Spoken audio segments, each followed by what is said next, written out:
Story 17 of Sea Stories. Story 17, The Club Hauling of the Diomede. We continued our cruise along the coast until we had run down into the bay of Arcasson, where we captured 2 or 3 vessels and obliged many more to run on shore. And here we had an instance showing how very important it is that the captain of a man-of-war should be a good sailor and have his ship in such discipline as to be strictly obeyed by his ship's company. I heard the officers unanimously assert, after the danger was over, that nothing but the presence of mind which was shown by Captain Savage could have saved the ship and her crew. We had chased a convoy of vessels to the bottom of the bay. The wind was very fresh when we hauled off, after running them on shore, and the surf on the beach, even at that time, was so great that they were certain to go to pieces before they could be got afloat again. We were obliged to double reef the topsails as soon as we hauled to the wind, and the weather looked very threatening. In an hour afterwards the whole sky was covered with one black cloud, which sank so low as nearly to touch our mastheads, and a tremendous sea, which appeared to have risen up almost by magic, rolled in upon us, setting the vessel on a dead lee shore.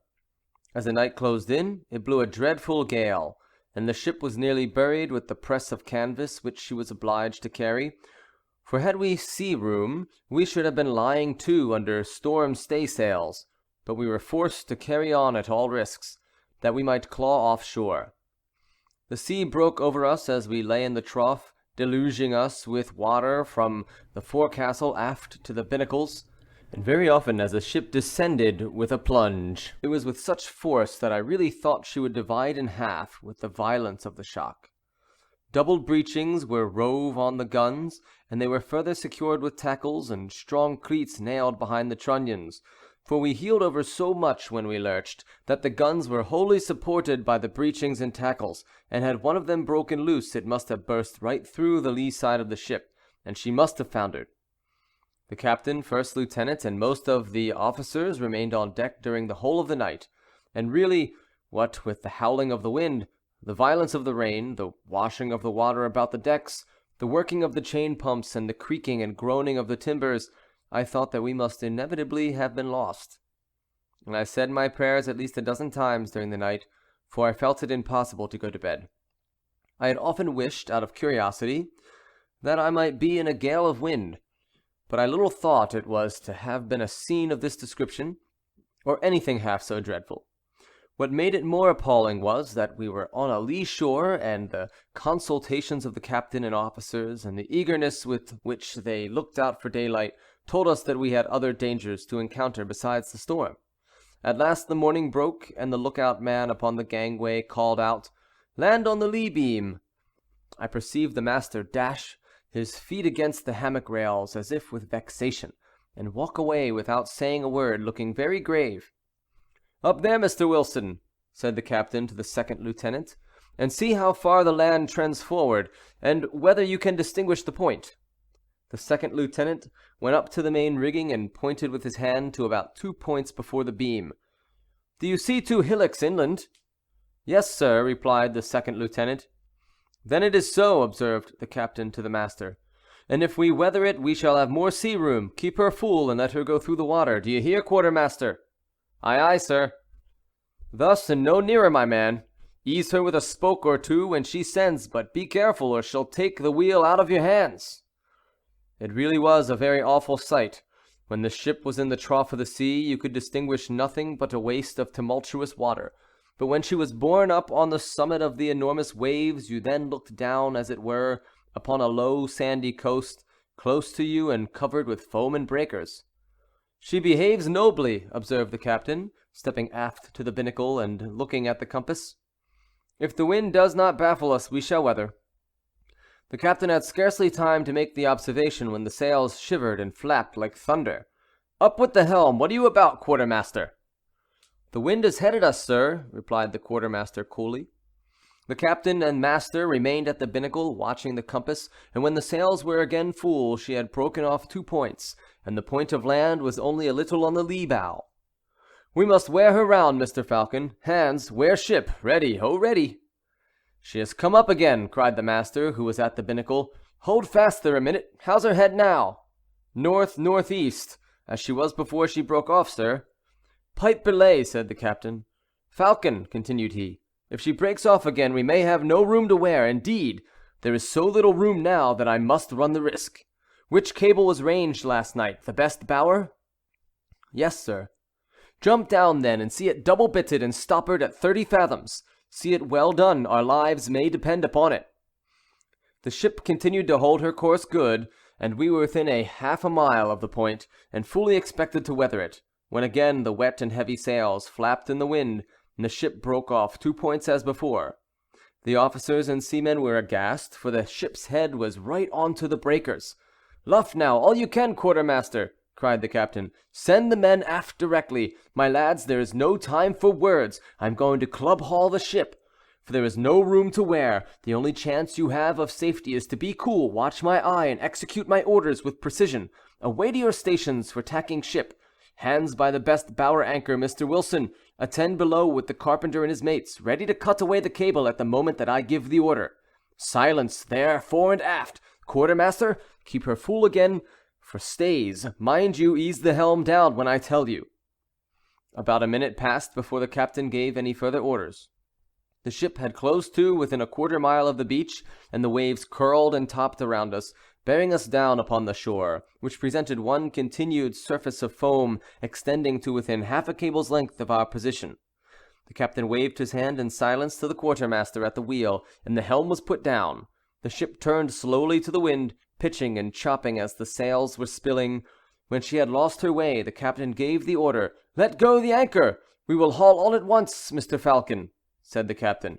Not a word was spoken. The men went to the fore brace, which had not been manned. Most of them knew, although I did not, that if the ship's head did not go round the other way, we should be on shore and among the breakers in half a minute.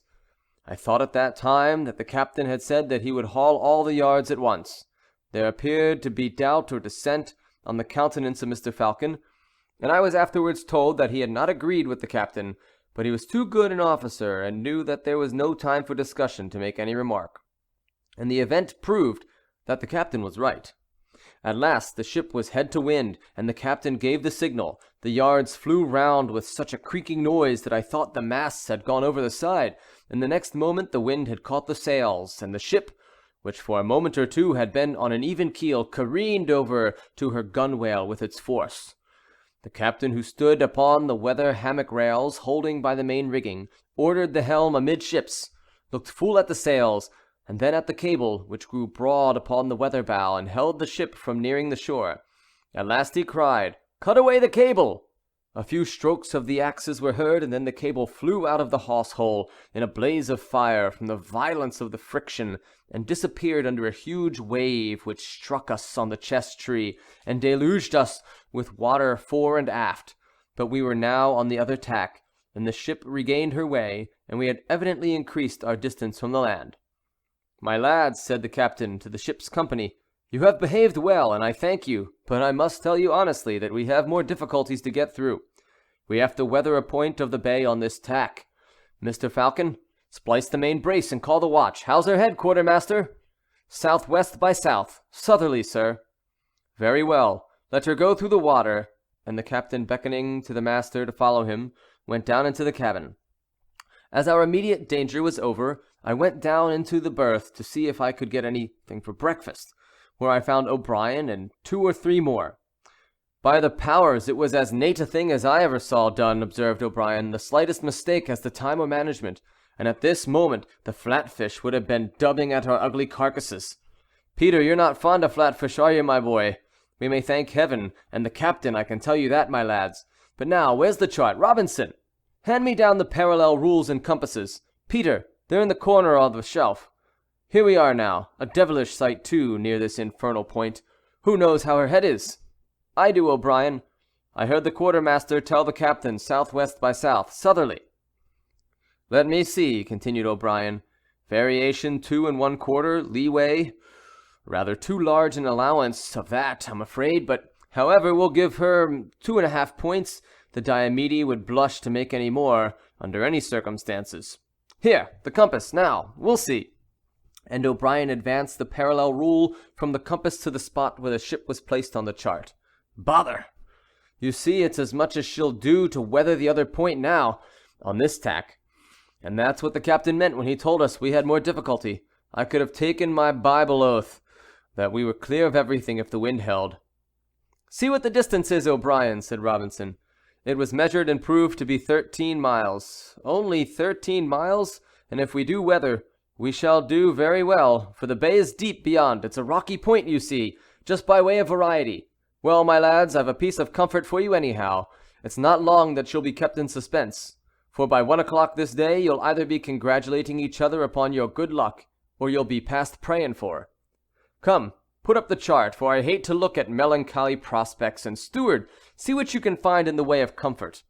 Some bread and cheese, with the remains of yesterday's boiled pork, were put on the table. With a bottle of rum procured at the time, they spliced the main brace.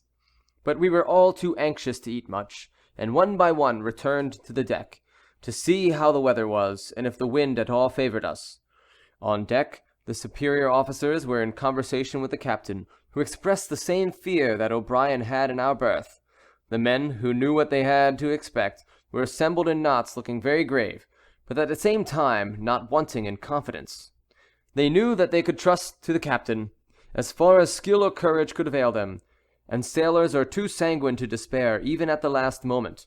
As for myself, I felt such admiration for the captain, after what I had witnessed that morning, that whenever the idea came over me that in all probability I should be lost in a few hours, I could not help acknowledging how much more serious it was that such a man should be lost to his country. I do not intend to say that it consoled me, but it certainly made me still more regret the chances with which we were threatened. Before 12 o'clock, the rocky point which we so much dreaded was in sight, broad on the lee bow, and if the low sandy coast appeared terrible, how much more did this, even at a distance. The captain eyed it for some minutes in silence, as if in calculation. "Mr. Falcon," said he at last, "we must put the mainsail on her." "She never can bear it, sir." "She must bear it," was the reply. "Send the men aft to the main sheet. See that careful men attend the buntlines." The mainsail was set, and the effect of it upon the ship was tremendous. She careened over so that her lee channels were under the water, and when pressed by a sea, the lee side of the quarter-deck and gangway were afloat. She now reminded me of a goaded and fiery horse, mad with the stimulus applied, not rising as before, but forcing herself through whole seas and dividing the waves which poured in one continual torrent from the forecastle down upon the decks below. 4 men were secured to the wheel. The sailors were obliged to cling to prevent being washed away. The ropes were thrown in confusion to leeward, the shot rolled out of the lockers, and every eye was fixed aloft, watching the masts, which were expected every moment to go over the side. A heavy sea struck us on the broadside, and it was some moments before the ship appeared to recover herself. She reeled, trembled, and stopped her way, as if it had stupefied her. The first lieutenant looked at the captain as if to say, "This will not do." "It is our only chance," answered the captain to the appeal. That the ship went faster through the water and held a better wind was certain, but just before we arrived at the point the gale increased in force. "If anything starts, we are lost, sir," observed the first lieutenant again. "I am perfectly well aware of it," replied the captain in a calm tone, "but as I said before, and as you must now be aware, it is our only chance. The consequence of any carelessness or neglect in the fitting and securing of the rigging will be felt now, and this danger, if we escape it, ought to remind us how much we have to answer for if we neglect our duty. The lives of a whole ship's company may be sacrificed by the neglect or incompetence of an officer when in harbor. I will pay you the compliment, Falcon, to say that I feel convinced that the masts of the ship are as secure as knowledge and attention can make them." The first lieutenant thanked the captain for his good opinion, and hoped that it would not be the last compliment which he paid him. "I hope not too, but a few minutes will decide the point." The ship was now within 2 cables' lengths of the rocky point. Some few of the men I observed to clasp their hands, but most of them were silently taking off their jackets and kicking off their shoes, that they might not lose a chance to escape, provided the ship struck. "'Twill be touch and go indeed, Falcon," observed the captain, for I had clung to the belaying pins, close to them for the last half-hour that the mainsail had been set. "Come aft, you and I must take the helm. We shall want nerve out there, and only there now." The captain and the first lieutenant went aft, and took the 4 spokes of the wheel, and O'Brien, at a sign made by the captain, laid hold of the spokes behind him. An old quartermaster kept his station at the fourth. The roaring of the seas on the rocks with the howling of the wind were dreadful, but the sight was more dreadful than the noise. For a few moments I shut my eyes, but anxiety forced me to open them again. As near as I could judge, we were not 20 yards from the rocks at the time that the ship passed abreast of them. We were in the midst of the foam which boiled around us, and as the ship was driven nearer to them and careened with the wave, I thought that our main yard arm would have touched the rock, and at this moment a gust of wind came on, which laid the ship on her beam ends, and checked her progress through the water, while accumulating noise was deafening. A few moments more the ship dragged on, another wave dashed over her and spent itself upon the rocks, while the spray was dashed back from them and returned upon the decks. The main rock was within 10 yards of the counter, when another gust of wind laid us on our beam ends. The foresail and mainsail split, and were blown clean out of the bolt ropes. The ship rightened, trembling fore and aft. I looked astern. The rocks were to windward on our quarter, and we were safe. I thought at the time that the ship, relieved of her courses and again lifting over the waves, was not a bad similitude of the relief felt by us all at that moment, and like her, we trembled as we panted with the sudden reaction, and felt the removal of the intense anxiety which oppressed our breasts. The captain resigned the helm, and walked aft to look at the point, which was now broad on the weather quarter. In a minute or two he desired Mr. Falcon to get new sails up and bend them, and then went below to his cabin. I am sure it was to thank God for our deliverance. I did most fervently, not only then, but when I went to my hammock at night. We were now comparatively safe, in a few hours completely so, for strange to say, immediately after we had weathered the rocks, the gale abated, and before morning we had a reef out of the topsails. End of story 17.